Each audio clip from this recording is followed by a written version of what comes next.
नमस्कार, आमने सामने न्यूज में आपका स्वागत है। मैं हूं दीप्ति थापा। जौनपुर में 300 लोग जो 4 साल पहले ईसाई धर्म अपना चुके थे और पूर्ण ईसाइयों की तरह चर्च में ही पूजा अर्चना करते थे, लेकिन अब ये लोग फिर हिंदू धर्म में शामिल हो गए हैं।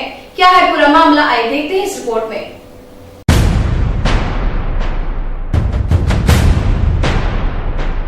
देश में हिंदुत्व विचारों वाली मोदी सरकार के आई हिंदू संगठनों का दबदबा लगातार बढ़ता ही जा रहा है। इसका सबसे ज्यादा असर ग्रामीण क्षेत्रों में हो रहा है, जहां पर बरसों पहले हिंदू धर्म को छोड़कर ईसाई धर्म अपना चुके ग्रामीणों पर हिंदू संगठनों का जलवा कायम होता दिखाई दे रहा है।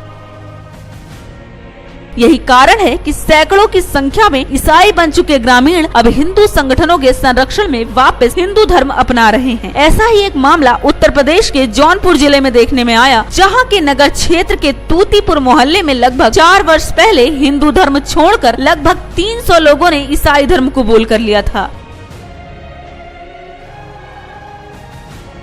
4 वर्षों तक ये लोग चर्च में ईसाई रीति रिवाज से पूजा अर्चना करते थे। मोदी सरकार आते ही हिंदू संगठन में भी जोश आ गया, जिसका परिणाम ये रहा कि तूतीपुर मोहल्ले के लगभग 300 ईसाई सूर्य की किरण से पहले ही तूतीपुर घाट पर पहुंच गए, जहां पर पंडितों ने धार्मिक अनुष्ठान कराकर इन ग्रामीणों को वापस हिंदू धर्म में शामिल कर लिया। बड़ा सवाल ये उठता है कि आखिर ये हिंदू संगठन अब तक कहाँ छुपे थे, जो मोदी सरकार के आते ही इनके होश आ गए। खैर, उत्तर प्रदेश सरकार को अब ये सोचना होगा कि कहीं ऐसा तो नहीं कि भगवाधारी जबरन भोले भाले ईसाइयों को हिंदू धर्म में वापस ला रहे हैं। ये तो मामले की जांच के बाद ही पता चलेगा। तो फिर क्यों वापस आ गए? हिंदू धर्म में वापस आ गया, अच्छा लग रहा है हमको। पूजा पाठ बंद करवा दिया गया था और ईसाई धर्म में जाने के लिए, उस ईसाई धर्म जोड़ने के लिए कहा गया था। कुद्दूपुर के राजेंद्र चौहान पादरी क्या करते थे? बस पूजा पाठ बंद करवा के ईसाई चर्च में लगाया जाता था बृहस्पतिवार के दिन। आज आपने क्या दिया? आज ईसाई ज्वाइन कर लिया? नहीं, आज हम हिंदू धर्म ज्वाइन कर लिए, वापस अपने हिंदू धर्म में आ गए। कुछ हिंदू बंधु हैं जो प्रकार से गरीब हैं, कमजोर हैं, समाज के दबे कुचले लोग हैं, उनको प्रलोभन देके भ्रमित करके ईसाई धर्म में मतांतरित करने जाया रहा था। हम लोग उसी जो एक प्रकार से हमारे हिंदू धर्म भाई दूसरी धर्म व्यवस्था में जा रहे थे, उनको फिर से हम हिंदू धर्म अपने सनातन धर्म वापस लाने की इस यज्ञ और पूजा पाठ शुद्धिकरण का ये अनुष्ठान किया। आज लगभग यहाँ तो कई गांव के लोग और आए हैं, लगभग 310 लोगों ने यज्ञ में अनुष्ठान किया और फिर से हिंदू धर्म की आस्था व्यक्त की। ब्यूरो रिपोर्ट, आमने सामने न्यूज। सरकारी दफ्तरों की तुलना में निजी दफ्तर ही साफ सुथरा रहता है, जिसका बयाना मैनपुरी ब्लॉक वेवर में राजकीय बीज भंडार बयां कर रहा है। जबकि साफ सुथरा देश बनाने के लिए मोदी सरकार ने अनेकों पहल भी की है। आइए देखते हैं आमने सामने न्यूज की रिपोर्ट।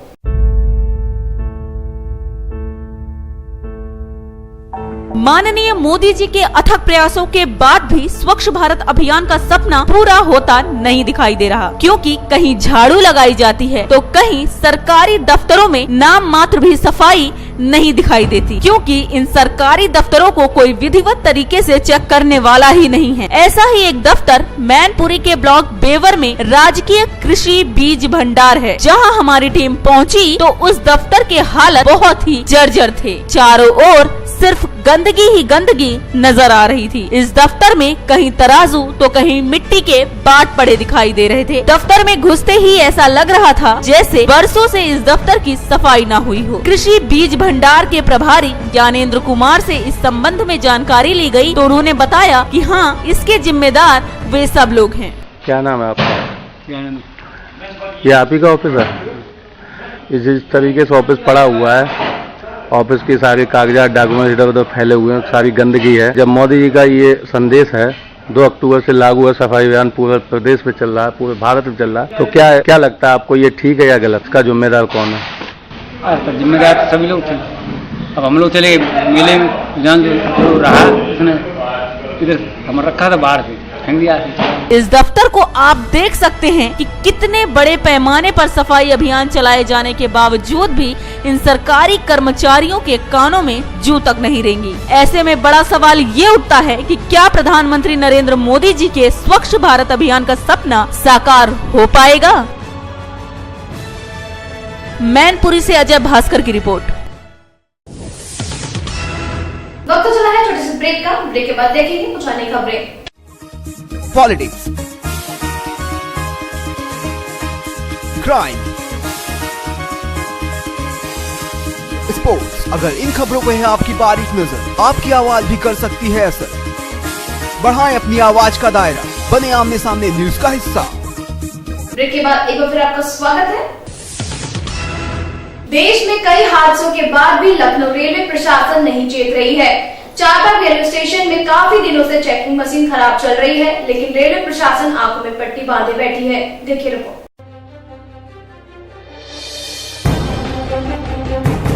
लखनऊ के चारबाग रेलवे स्टेशन की हालत ये है कि चेकिंग के लिए लगाई गई मशीन काफी दिनों से खराब चल रही है, पर रेलवे प्रशासन आंखों में पट्टी बांधकर बैठा है। अति संवेदनशील होते हुए भी चारबाग रेलवे स्टेशन की ये हालत है कि कभी भी कोई बड़ी दुर्घटना घट सकती है, जहां देश भर से आए दिन हजारों की संख्या में मुसाफिर आते जाते रहते हैं। वहीं रेलवे प्रशासन की यह हिला हवाली कभी भी किसी बड़ी दुर्घटना का कारण बन सकती है, पर रेल प्रशासन है कि सुरक्षा का ध्यान ही नहीं दे रहा। वहीं आम पब्लिक के साथ साथ पुलिस कर्मचारी भी रेलवे लाइन क्रॉस करके उस पर ट्रेन पकड़ते दिखाई दिए। उन्हें अपने जीवन की जरा भी चिंता नहीं है। लखनऊ से प्रदीप शुक्ला की रिपोर्ट। बहराइच हुजूरपुर के गांव में जहरीला चना खाने से 150 लोग बीमार हो गए। जहां हमारे आमने सामने न्यूज टीम ने पीड़ितों से बात कर वहां की स्थिति का जायजा लिया। देखिए रिपोर्ट।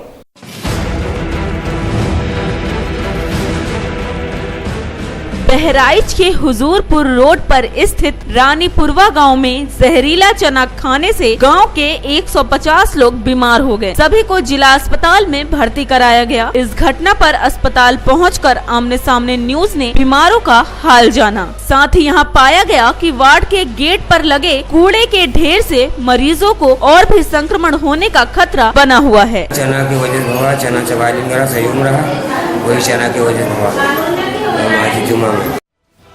बहराइच से दाऊद खातीब की रिपोर्ट। बरेली के आंवला में दबंग क्षेत्र के किसानों को परेशान कर जान से मारने की धमकी देते हैं, जिसमें पुलिस प्रशासन की तरफ से अभी तक कोई कार्यवाही नहीं की गई है। देखिए रिपोर्ट।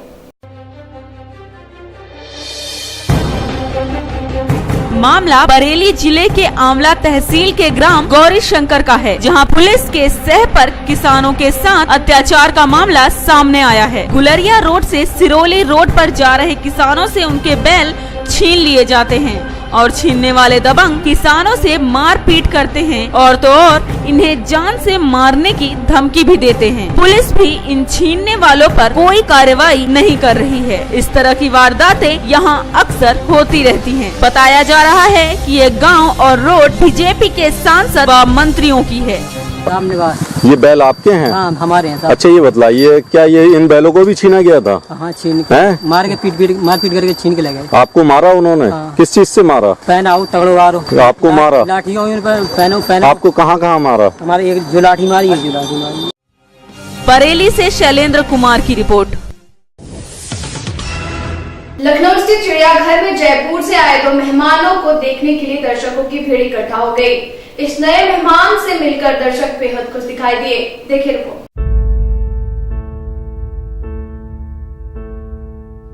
लखनऊ स्थित चिड़ियाघर में आए 2 मेहमानों को देखने को काफी भीड़ दिखाई दी। वैसे तो चिड़ियाघर में रोज ही दर्शकों की भीड़ देखने को मिलती है, लेकिन जयपुर से आए 2 मेहमानों को देखने के लिए काफी भीड़ देखने को मिली। हमसे बात करने पर लखनऊ चिड़ियाघर के निदेशक अनुपम गुप्ता ने हमें बताया, जयपुर से आए 2 वन्य जीव में से एक को दर्शकों के लिए बाड़े में पहुंचा दिया गया है। वहीं दूसरे मेहमान के लिए अभी कुछ देरी है। कुछ दिन बाद उसे भी दर्शकों के लिए बाड़े में रख दिया जाएगा। उन्होंने ये भी बताया कि लखनऊ चिड़ियाघर में अब विभिन्न प्रकार के पक्षी, शेर, अन्य वन्य जीव उपस्थित हैं।